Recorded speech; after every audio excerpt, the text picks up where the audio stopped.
State pharmacy கவுன்சிலில் register பண்ணணும். குறுக்கு இந்த கௌசிக் வந்தா ஸ்டேட் ஃபார்மசி கவுன்சிலில் ரிஜிஸ்டர் பண்ணணும். தமிழ்நாடு ஃபார்மசி கவுன்சிலில் ரிஜிஸ்டர் பண்ணணும். நீங்கள் ரிஜிஸ்டர்ட் ஃபார்மசிஸ்ட்டாக இருந்தால் தான் இந்த எக்ஸாம்ஸ்லாம் அட்டன் பண்ண முடியும். இந்த மாதிரி நிறைய கொஷின்ஸ் உங்கள் மைண்டுக்குள்ளே ஓடிட்டுருக்கும். அதை பற்றின ப்ரொசீஜர்ஸ், நம்ம எப்படிலாம் அப்ளை பண்ணலாங்கிற ப்ரொசீஜர்ஸ், உங்கள் கேள்விக்கான எல்லா ஆன்சர்ஸும் இந்த வீடியோவில் இன்க்ளூட் பண்ணியிருக்கேன். வாங்க வீடியோக்குள்ளே போகலாம். வெல்கம் டு ஃபார்மாலான தமிழ். இப்போ வாங்க போமா.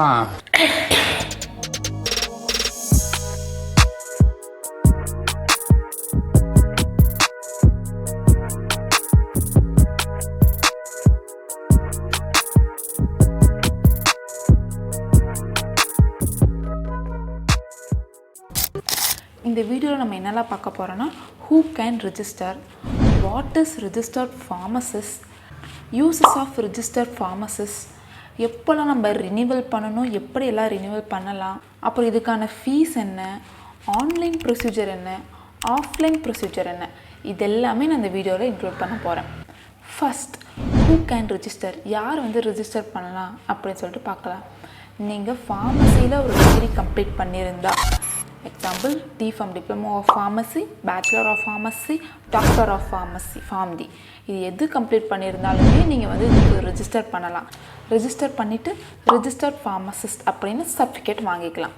Okay, what is registered pharmacist? Registered ஃபார்மசிஸ்ட்னால் என்ன அப்படின்னு சொல்லி பார்த்தீங்கன்னா, ஒவ்வொரு ஸ்டேட்டுக்குமே தனித்தனியாக கவுன்சில் வச்சுருப்பாங்க.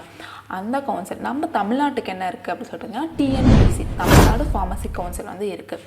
ஸோ இந்த கவுன்சிலுக்கு போயிட்டு நீங்கள் ரிஜிஸ்டர் பண்ணிக்கிட்டு, நானும் தமிழ்நாட்டில் ஒரு ஃபார்மசிஸ்ட்டு தான் அப்படின்னு சொல்லி ரிஜிஸ்டர் பண்ணிக்கலாம். ஓகே, அடுத்து யூசஸ் ஆஃப் இந்த ரிஜிஸ்டர் ஃபார்மசிஸ்ட் சர்டிஃபிகேட்டோட யூஸ் என்ன அப்படின்னு, மெயின் யூஸ் என்ன, ஃபஸ்ட்டு யூஸ் என்ன அப்படின்னு சொல்லி பார்த்தீங்கன்னா, நீங்கள் ஒரு எக்ஸாம் எழுத போகிறீங்க அப்படின்னா, கண்டிப்பாக ரிஜிஸ்டர்ட் ஃபார்மசிஸ்ட்டாக இருந்தீங்க அப்படின்னா தான் எக்ஸாம்ஸ் எழுத முடியும். எந்த மாதிரி எக்ஸாம்ஸ் சொல்லணும்னா, கவர்மெண்ட் எக்ஸாம்ஸ் மாதிரி RRB, drug inspector, MRB exams, ESIC pharmacist exams, அந்த மாதிரி ஒவ்வொரு எக்ஸாமுக்குமே எலிஜிபிலிட்டி க்ரைட்டீரியா மாறும். சில எக்ஸாம்ஸ்க்கு நீங்கள் டிப்ளமோ ஆஃப் ஃபார்மசி மட்டும் முடிச்சிருந்தா போதும் சொல்லுவாங்க. சில எக்ஸாமுக்கு நீங்கள் டிப்ளமோ ஆஃப் ஃபார்மசி இல்லை பேச்சுலர் ஆஃப் ஃபார்மசி மட்டும் முடிச்சிருந்தா போதும் அப்போ அந்த மாதிரி சொல்லுவாங்க. பட் நீங்கள் எதாக இருந்தாலும் ரிஜிஸ்டர்ட் ஃபார்மசிஸ்ட்டாக இருக்கணும் அப்படிங்கிற மாதிரி மேக்ஸிமம் எல்லா எக்ஸாம்ஸ்லேயுமே இருக்கும். மொத்தத்தில் பேசிக்காக நம்ம ரிஜிஸ்டர்ட் ஃபார்மசிஸ்ட்டாக இருக்கணும். அப்படி இருந்தால் தான் எக்ஸாம்ஸ் எல்லாம் அட்டன் பண்ண முடியும். அடுத்து இன்னொரு யூஸ் என்ன அப்படின்னு சொல்லி பார்த்தீங்கன்னா, நீங்கள் ஒரு ஃபார்மசி வைக்க போகிறீங்க அப்படின்னா கண்டிப்பாக ரிஜிஸ்டர்ட் ஃபார்மசிஸ்ட்டாக தான் இருக்கணும். அடுத்து ரிஜிஸ்ட்ரேஷனுக்கு முன்னாடி ரினிவல் அப்படின்னு சொல்லிட்டு ஒரு ப்ரொசீஜர் இருக்குது. ரிஜிஸ்ட்ரேஷன் முன்னாடி பண்ண தேவையில்ல, நம்ம ரிஜிஸ்ட்ரேஷன் பண்ணதுக்கு அப்புறமேட்டு ஒவ்வொரு டைமும் பண்ணணும். அந்த ரினிவல் அப்படின்னா என்ன அப்படின்னு சொல்லி பார்த்தீங்கன்னா, இப்போ நம்ம ரிஜிஸ்டர்ட் ஃபார்மசிஸ்ட் அந்த சர்டிஃபிகேட் வாங்கிட்டோம். இப்போ அப்படியே ஒரு லைசன்ஸ் வந்துச்சுன்னா அதுக்கு ஒரு வேலிடிட்டி இருக்கும். அதுக்கப்புறம் நம்ம ரினிவல் பண்ணிக்கிட்டே போகும். சேம் அதே மாதிரி தான் இதோட ரினிவல் ப்ரொசீஜரும் 5 இயர்ஸ் இருக்குது, 1 இயர் இருக்குது. அதுக்கும் ஃபீஸ் அப்ளிகபிள் ஆகும். ஸோ இந்த மாதிரி ரினிவல் ப்ரொசீஜர் இருக்குது. எப்படிலாம் நம்ம ரினிவல் பண்ணலாம் அப்படின்னு சொல்லி பார்த்தீங்கன்னா, ஆன்லைன்லேயே நம்ம ரினிவல் பண்ணிக்கலாம். இதுக்கு ஆஃப்லைன் போகணுன்னு அவசியம் கிடையாது. ஆன்லைன்லேயே TNPC வெப்சைட்டில் போயிட்டு நம்ம ரினிவல் பண்ணிக்கலாம். மேக்ஸிமம் 5 இயர்ஸ் ஒன்ஸ் பண்ணிங்க அப்படின்னா உங்களுக்கு ஃபீஸ் கம்மியாக இருக்கும். அது மட்டும் இல்லாமல் நீங்கள் இதில் ஆன்லைன்லேயே ரினிவல் பண்ணிக்கிட்டீங்க அப்படின்னா உங்களுக்கு கொரியர் மூலமாக சர்டிஃபிகேட் கூட அனுப்பிச்சு விட சொல்லிடலாம். இதுக்கான ஃபீஸ் எவ்வளோ இருக்கும் அப்படின்னு சொல்லி பார்த்தோம் அப்படின்னா, 2478 ருபீஸ் இதுக்கு பே பண்ண சொல்லுவாங்க. எப்படின்னா, நம்ம UPI மூலயமா தான் பே பண்ணணும். பட் நம்ம ஆன்லைன் ரிஜிஸ்ட்ரேஷன் அப்போவே பே பண்ண தேவையில்ல. நம்ம அப்பாயின்மெண்ட் ஃபிக்ஸ் பண்ணிவிட்டு சென்னை போவோம்ல, ஸோ அப்போ மட்டும் இதுக்கு பே பண்ணால் போதும். ஸோ அதை நீங்கள் UPIயில் வச்சுக்கிட்டு, மேபி ஜிபேயில் கூட வச்சுக்கிட்டு அங்கே போயிட்டு நீங்கள் பே பண்ணுற மாதிரி இருக்கும். அடுத்து இதுக்கான ஆன்லைன் ப்ரொசீஜர் எல்லாம் என்ன அப்படின்னு சொல்லிட்டு பார்த்துடலாம். இதுக்கான ஆன்லைன் ப்ரொசீஜர் என்னென்னு பார்க்கறதுக்கு முன்னாடி என்னென்ன டாக்குமெண்ட்ஸ் வேணும் அப்படின்னு சொல்லிட்டு நான் சொல்லிடுறேன். உங்கள்கிட்ட ஒரு பாஸ்போர்ட் சைஸ் ஃபோட்டோ இருக்கணும். ஸோ அந்த ஃபோட்டோஸ் வச்சுக்கோங்க. அப்புறம் சிக்னேச்சர் நீங்கள் எடுத்து ஸ்கேன் பண்ணி வச்சுக்கோங்க. இந்த ஸ்கேனட் இமேஜ்லாம் 50 KBக்குள்ளே தான் இருக்கணும்னு சொல்லுவாங்க. வேறு என்னென்ன டாக்குமெண்ட்ஸ்லாம் வேணும் அப்படின்னு சொல்லி பார்த்தீங்கன்னா, நீங்கள் காலேஜ் முடித்த உடனே உங்களுக்கு TC கொடுத்துருப்பாங்க. அந்த TC வேணும். 10th mark sheet, 12th mark sheet, Aadhaar card, இதெல்லாமே நார்மல் ஜென்ரலாக வேணும். அது இல்லாமல் காலேஜில் முடிச்சுட்டு கொஞ்சம் நாள் கழித்து பார்த்தீங்கன்னா, எல்லா செம் ரிசல்ட்டும் வந்ததுக்கப்புறமேட்டு மார்க் ஷீட் கொடுத்துருப்பாங்க. அந்த எல்லா மார்க் ஷீட்டும் ஒரே PDF இருக்கிற மாதிரி ஒரு PDF ரெடி பண்ணிக்கோங்க. அது மட்டும் இல்லாமல் உங்களுக்கு ப்ரொவிஷனல் சர்டிஃபிகேட்டுன்னு காலேஜில் கொடுத்துருப்பாங்க, கொடுக்கலன்னா போய் வாங்கிக்கோங்க. ஸோ அந்த ப்ரொவிஷனல் சர்டிஃபிகேட் வேணும். அந்த ப்ரொவிஷனல் சர்டிஃபிகேட்டில் ஒன்றும் போட்டிருக்காது எந்த மந்த்து எந்த இயர் வந்து நீங்கள் பிஃபார்ம் கம்ப்ளீட் பண்ணீங்கன்னு சொல்லி போட்டிருக்கோம். கோர்ஸ் கம்ப்ளீஷன் சர்டிஃபிகேட் வந்து எக்ஸாம்ஸ்லாம் முடிச்சுட்டு ஃபேர்வெல்லாம் முடிஞ்சதுக்கு அப்புறமேட்டு கொடுத்துருப்பாங்க. ஸோ அந்த சர்டிஃபிகேட்டும் பிடிஎஃபாக எடுத்து வச்சுக்கோங்க. இதெல்லாம் ஒரே பிடிஎஃபாக இருந்தாலும் சரி, தனித்தனி பிடிஎஃபாக இருந்தாலும் சரி, பட் ஒரே ஃபார்மேட்டில் மேபி லேண்ட்ஸ்கேப்பில் இருந்தால் லேண்ட்ஸ்கேப் போர்ட்டல் இருந்தால் போர்ட்டல்னு சொல்லிட்டு ஒரே ஃபார்மேட்டில் வந்து வச்சுக்கோங்க. இதெல்லாம் வச்சுட்டு ஆன்லைனில் வந்து அப்ளை பண்ணலாம். இப்போ வாங்க ஆன்லைன் ப்ரொசீஜர்ஸ்லாம் எப்படி அப்படின்னு சொல்லிட்டு சொல்கிறேன். கூகுளில் டிஎன்பிசி அப்படின்னு சொல்லிட்டு நம்ம சர்ச் பண்ணிக்கலாம். அப்படி சர்ச் பண்ணும்போது நமக்கு ஃபர்ஸ்ட் ஒரு வெப்சைட் ஓப்பன் ஆகும். அதுக்கு கீழே நியூ ரிஜிஸ்ட்ரேஷன் ப்ரொசீஜர் அப்படின்னு சொல்லிட்டு ஒரு பிடிஎஃப் ஓப்பன் ஆகும். அந்த பிடிஎஃப்பில் எப்படிலாம் ரிஜிஸ்டர் பண்ணலாம் அப்படின்னு சொல்லிட்டு ஃபுல் டீட்டெயில்ஸ் கொடுத்துருப்பாங்க. இந்த பிடிஎஃபோட லிங்க் வேணால் நான் டிஸ்கிரிப்ஷனில் கொடுத்துக்கிறேன். இப்போ வந்து ஃபஸ்ட்டு இருக்க வெப்சைட்குள்ளே போயிடலாம். அதுக்குள்ளே போன உடனே ஹோம் பேஜில் வந்து பார்த்திங்கன்னா ரெஜிஸ்ட்ரேஷன் ரினிவல்னு சொல்லி பிளிங்க் ஆகிடும். அதில் ரெஜிஸ்ட்ரேஷன் போய்க்கோங்க. இல்லைனா சைன்அப்புங்கிற ஆப்ஷன் கூட போயிட்டு நியூ அப்ளிகேண்ட் போட்டு யூசர் நேம் பாஸ்வேர்ட்லாம் போட்டு கன்ஃபார்ம் பண்ணி சைன் அப் பண்ணிக்கோங்க. அப்படி சைன் அப் பண்ணோடனே மெயில் வந்து நமக்கு சென்ட் ஆயிடுச்சுன்னு வரும். மெயில்குள்ளே போனீங்க அப்படின்னா நமக்கு டிஎன்பிசி அட்மின்லேருந்து ஒரு மெயில் வந்திருக்கும். அதில் இருக்க லிங்க்கை வந்து டச் பண்ணி நம்ம உள்ளுக்குள்ளே போனோம் அப்படின்னா மறுபடியும் ரெஜிஸ்ட்ரேஷனுக்குள்ளே போயிட்டு சேம் மெயில் ஐடி முன்ன போட்ட பாஸ்வேர்ட் போட்டு நம்ம லாகின் பண்ணிக்கலாம். அப்படி லாகின் பண்ணதுக்கு அப்புறமேட்டு நமக்கு டிஎன்பிசி வெப்சைட் வந்து ஓப்பன் ஆகும். அதுக்குள்ளே போயிட்டு நம்ம எப்படி ரெஜிஸ்டர் பண்ணோம்னா சைடில் நியூ ரெஜிஸ்ட்ரேஷனுக்குள்ளே நீங்கள் பிஃபார்மா டிஃபார்மா ஃபார்ம் டியான்னு போயிட்டு சூஸ் பண்ணிக்கோங்க. நான் பிஃபார்ம் சூஸ் பண்ணியிருக்கேன். என்னென்ன டாக்குமெண்ட்ஸ் எல்லாம் வேணும் அப்படின்னு சொல்லிட்டு அதுக்குள்ளேயே வந்து கொடுத்துருக்கோம். ஃபோட்டோ சைஸ் எவ்வளோ, சிக்னேச்சர் சைஸ்லாம் எவ்வளோ இருக்கணும், அப்புறம் அப்ளிகேஷன் ஃபார்மோட இதெல்லாம் என்ன இருக்குன்னு சொல்லிட்டு இந்த டீட்டெயில்ஸ்லாம் கொடுத்துருக்கோம். வேணால் நீங்கள் வந்து படித்து பார்த்துக்கோங்க. எல்லாம் ஸ்ட்ரெயிட்டாக நான் அப்ளை பண்ணுற மாதிரியே கூட நீங்கள் வந்து அப்ளை பண்ணிக்கலாம். என்னென்ன மார்க் ஷீட் வேணும், என்னென்ன சர்டிஃபிகேட் வேணும்னு சொல்லிட்டு 7 டைப் ஆஃப் 7 ப்ரூஃப் வந்து இதில் கொடுத்துருக்கோம். ஸோ இதெல்லாம் படித்து பார்த்துக்கோங்க. இப்போ ஸ்ட்ரெயிட்டாக ரெஜிஸ்ட்ரேஷனுக்குள்ளே போகலாம். ஃபஸ்ட்டு ப்ரைமரி கம்யூனிகேஷன் கொடுத்துருக்கோம்.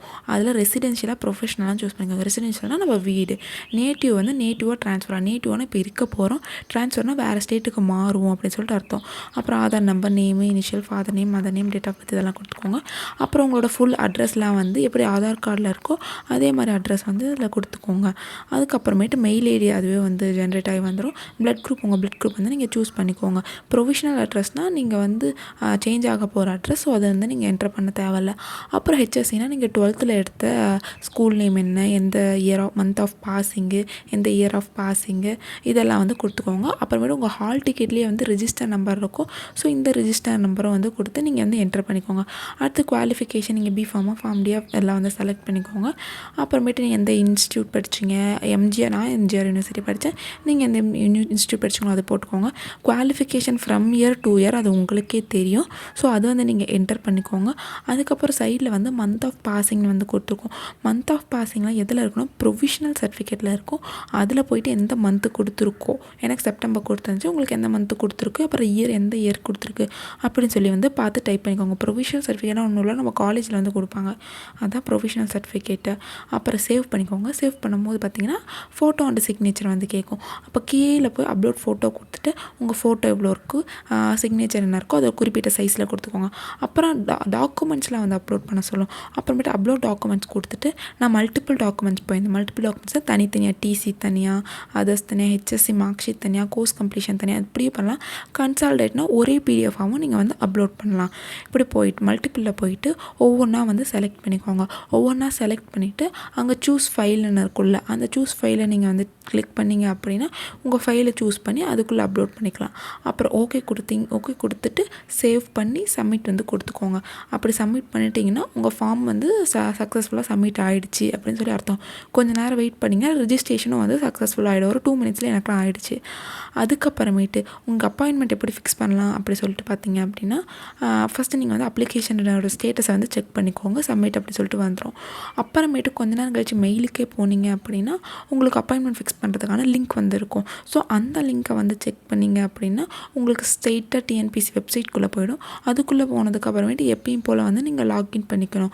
உங்கள் மெயில் ஐடி பாஸ்வேர்டெலாம் போட்டு நீங்கள் வந்து லாகின் பண்ணிக்கலாம். அப்படி லாகின் பண்ணிவிட்டு தான் நீங்கள் வந்து மறுபடியும் வந்து அப்பாயின்மெண்ட் ஃபிக்ஸ் பண்ண முடியும். உங்களுக்கு இந்த மாதிரி ஒரு கேலண்டர் வந்துடும். அந்த கேலண்டரில் வந்து க்ரீன் கலரில் இருக்கிற இடத்துல நீங்கள் அப்பாயின்மெண்ட் ஃபிக்ஸ் பண்ணிக்கலாம். ரெட் கலர் இருக்கிற இடத்துல உங்களால் அப்பாயின்மெண்ட் ஃபிக்ஸ் பண்ண முடியாது. அன்றைக்கெலாம் ஹாலிடேன்னு அர்த்தம். சண்டே சாட்டர்டேவும் ஹாலிடே. இந்த மாதிரி ஃபிக்ஸ் பண்ணிட்டீங்கன்னா அப்பாயின்மெண்ட் ஃபிக்ஸ் ஆகிடும். இப்போது ஆஃப்லைன் ப்ரொசீஜர் எப்படின்னு சொல்லிட்டு பார்க்கலாம். ஆஃப்லைன் ப்ரொசீஜர் போகிறதுக்கு முன்னாடி உங்களுக்கு வந்து மெயில் வந்திருக்கும். நீங்கள் அப்பாயின்மெண்ட் ஃபிக்ஸ் பண்ணதுக்கப்புறமேட்டு அந்த மெயிலில் வந்து எல்லா இன்ஸ்ட்ரக்ஷனுமே வந்து கொடுத்துருப்பாங்க. ஸ்ட்ரெயிட்டாக நீங்கள் வந்து ஆஃபீஸ் சென்னையில் வடபழனியில் இருக்க டிஎன்பிசி ஆஃபீஸ்க்கு வந்து போயிடலாம். அதோட லொக்கேஷன் வேணும்னா வந்து உங்களுக்கு டிஸ்கிரிப்ஷனில் தரேன், நீங்கள் போய் செக் பண்ணி வந்து பார்த்துக்கோங்க. தென் என்னென்னலாம் நீங்கள் கேரி பண்ணிவிட்டு போகணும் அப்படின்னா, அப்ளை பண்ண எல்லா திங்ஸுமே வந்து நீங்கள் கேரி பண்ணிவிட்டு போகிற மாதிரி இருக்கும். அது கூட வந்து பார்த்திங்கன்னா நீங்கள் 3 பாஸ்போர்ட் சைஸ் ஃபோட்டோ எடுத்துகிட்டு போகிற மாதிரி இருக்கும். நீங்கள் அப்ளை பண்ண பாஸ்போர்ட் சைஸ் ஃபோட்டோ எடுத்துகிட்டு போகணும். அது இல்லாமல் நான் ஆல்ரெடி சொல்லியிருந்தேன் யூபிஐயில் வந்து 2473 ருபீஸ் எடுத்துகிட்டு போகணும்னு சொல்லிட்டு. ஸோ அந்த மணி நீங்கள் யூபிஐயில் வச்சுக்கோங்க. அப்புறம் 10th 12th mark sheet, TC, provisional certificate, course completion certificate, இது எல்லாமே நீங்கள் வந்து எடுத்துகிட்டு போகிற மாதிரி இருக்கும். இது எல்லாமே ஒரிஜினல்ஸ் எடுத்துகிட்டு போகணும். ஜெராக்ஸில் ஒரிஜினல்ஸ் வந்து எடுத்துகிட்டு போகணும். மெயினாக இதில் வந்து நீங்கள் சொதப்பக்கூடாத விஷயம் என்ன அப்படி சொல்லி பார்த்தீங்கன்னா, நீங்களே வீட்லேயே ஃபோட்டோ ஸ்கேன் எடுத்து பண்ணிங்க அப்படின்னா ஃபோட்டோஸ்லாம் வந்து பிரேக் ஆகிருக்கும். ஸோ நீங்கள் அங்கே போனீங்க அப்படின்னா பக்கத்தில் இருக்க ப்ரௌசிங் சென்டர் போய் ஸ்கேன் எடுத்து அப்லோட் பண்ணிவிட்டு வந்து வர சொல்லி தான் சொல்லுவாங்க. ஸோ நீங்கள் முடிஞ்ச வரைக்கும் உங்கள் வீட்டில் இருக்கும் போதே ஸ்கேன் பண்ணியோ இல்லை பக்கத்தில் இருக்க ப்ரௌசிங் சென்டர் போய் ஸ்கேன் பண்ணியோ எடுத்து அப்லோட் பண்ணிங்க அப்படின்னா உங்களுக்கு இந்த மாதிரி இஷ்யூஸ்லாம் நீங்கள் வந்து ஃபேஸ் பண்ண மாட்டீங்க. அவ்வளோதான் ஃப்ரெண்ட்ஸ், இந்த வீடியோ முடிஞ்சிடுச்சு. அவங்களுக்கு ஒருவேளை ஆஃப்லைனில் போய் எப்படி அங்கே பண்ணினேன், எங்கே நான் எப்படி ரிஜிஸ்டர் பண்ணேன் அப்படிங்கிற வீடியோ வேணும் அப்படின்னா கமெண்ட் பண்ணுங்கள், லைக் பண்ணுங்கள், உங்கள் ஃப்ரெண்ட்ஸ்க்கு உங்கள் காலேஜ் குரூப்பில் இதெல்லாம் ஷேர் பண்ணுங்கள். இது மற்றவங்களுக்கும் யூஸ்ஃபுல்லாக இருக்கும். பாய். These my dollars make it hurt.